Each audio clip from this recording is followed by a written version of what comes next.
Hey guys, Melissa here from GirlGoneFishing, and today's project is I'm going to replace my Yak Power battery box. It's the waterproof battery box that holds my Dakota lithium batteries that powers my electronics on my kayak. So I've been using these Yak Power boxes for 3 years now, and this is actually my 4th one. Things keep going wrong. The ports went bad. It has these 2 waterproof USB ports and then the plug for the fish finder, and the USB ports went bad. I think I got some water in them. This year I got a new Garmin fish finder, and I was really excited about, like, you know, a higher quality fish finder, better picture. The darn thing powers itself off and on 20 to 40 times a day out on the water. I'm not kidding. It is so annoying. And every time it powers back on, you have to click I agree to their safety warning on the opening screen. I got so grumpy hitting I agree over and over and over when I'm trying to tournament fish. So I was finally like, okay, I have to figure out what's going on. Do I have a faulty fish finder, and what do I do? So I hooked the fish finder up to another battery and it worked perfectly, no problem. Okay, so it's not the fish finder, probably the battery, right? So a buddy of mine from the Buckeye Kayak Trail told me to go get a voltmeter, and the batteries all were perfect. They all charged above capacity, drained like they were supposed to, and then charged back to above capacity. Guess what that means? Box number 3 has gone bad. So some of you guys might be thinking, why did she buy a 4th version of the thing that has failed her 3 times already? And that is a fantastic question. I really didn't want to. I didn't want to buy the same thing and have the same problem again. Well, it all comes down to I didn't know what else to do. But for right now, I'm just going to do this so I can get back out on the water and have a fish finder tomorrow when I go fishing. So this is what I'm using. It's the Yak Power waterproof battery box, plug and play. It's got a plug for my fish finder and 2 USB ports. It's not that it's a bad battery box. I mean, it's really handy for a kayak. Yak Power does a lot of good things for the kayak community, and I don't want to talk bad about them, but 4. I'm on my 4th one. So someone told me you can actually repair the ports, like take them out, rewire them, put a new one in. I don't know how to do that, but once I get my new one set up, if I have some spare time, or maybe in my season between fishing and when I teach skiing in the winter, maybe I can try to rewire some of those ports and learn how to do wiring and stuff. And then I'll have spare backup boxes, or I can donate them to people that need them or something. So that might be a project for the future. But for right now, we just got to get this one set up. I'm just going to do my best to make this one look like this one. There's the inside of the battery box. You can tell it comes pre-wired with the 2 ports. It comes with a fuse wired in already. Here are the plugs up closer. That plug is what my fish finder plugs in. And then there are the 2 USB ports, my on and off switch. So it should be a pretty simple thing. It looks like I just switch them over and plug them in. I thought it was going to be a lot harder than this. I thought I had to do that wiring, but that's handy. So this is what I have in my battery box. This is what powers everything on my boat. Let's get these things hooked up and get going. I'm trying to make sure that I know what's going on here so that I can duplicate it here. You know, I don't want to take everything out here and then be like, what do I do next? So I'm trying to make sure everything on here just mirrors what's on here. So what's down here? I've got a foam on the bottom, no foam on the bottom here. Oh, foam on the bottom. So the new one, the new foam block, it's kind of cool. Have you ever seen foam like this? Like, they come with all the little perforations so you can tear it out just however you need it. But what I'm going to do is I'm going to put this in the old box, and I'm just going to take the one that I've already torn out to fit in this box.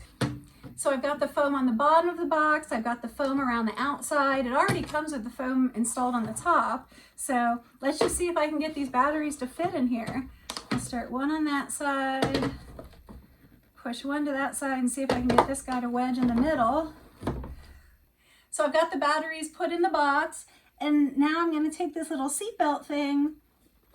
Okay, they're all seatbelted in, and now I'm going to connect them. All right, so this is what we're working with here. You've got 3 sets of red and black, red and black, red and black, 3 batteries, 1 for each. All you have to do is make sure that the red goes to the little post terminal thing marked red, and the black wire, see red and black, goes to the black one. Let's try this. They should just slip right on here.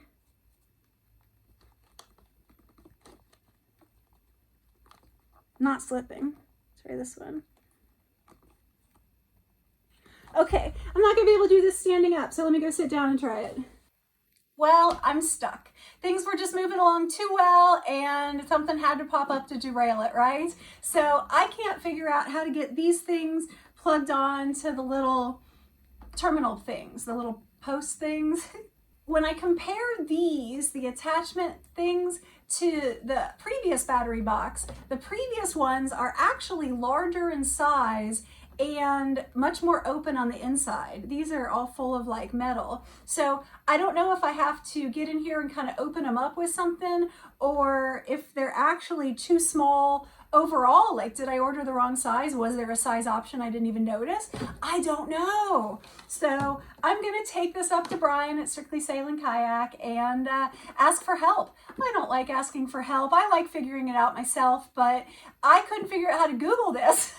You know, you have to at least be able to come up with the right words to Google something, and I can't figure it out. So I'm up here at Strictly Sail Kayak with Brian Tacey, one of the owners here, and the little things, what are those called, Brian? Your spade connectors don't fit the battery terminals. That's what I was saying. The things don't fit on the things. So he said we're just going to cut them off, splice new ones on, and it'll be ready to go. So Brian has cut off the wrong size ones. He's now stripping the wires to get the casing off it to expose the little wires, and he's going to wire on the right size ones for me.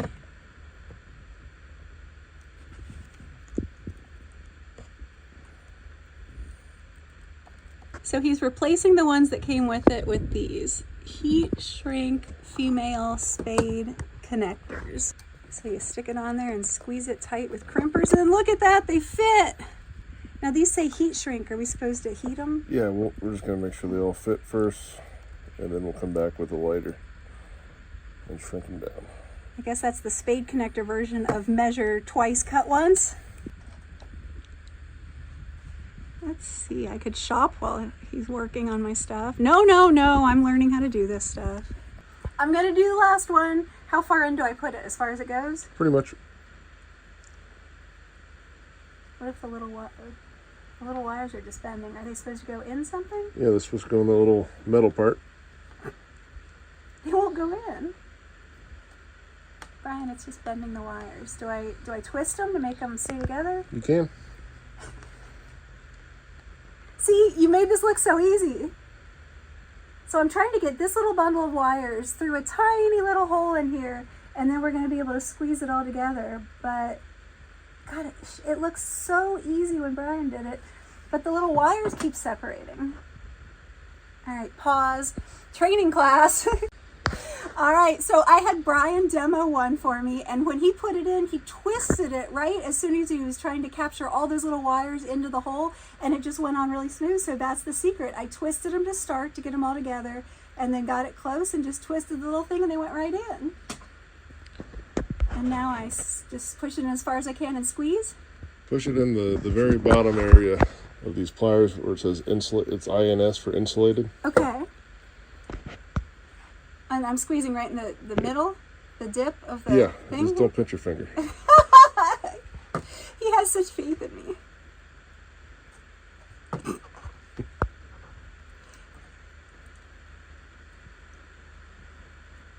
All right, now pull it apart to see, make sure it's connected. Woohoo! All right, well, there you have it. One Yak Power battery box, ready to power my electronics on my boat tomorrow when I go out fishing. So I want to say a huge thank you to Brian Tacey and Strictly Sail Kayak for always having the advice I need, the equipment, the accessories, and most importantly for hooking me up with my Hobie Lynx kayak. I just wouldn't be as into this sport if it wasn't for being on a kayak that I just absolutely love. And thank you guys for watching. I really appreciate you. If you have any comments, questions, complaints, advice, go ahead and leave it in the comments section of the video. And I'll see you guys out on the water on the next one.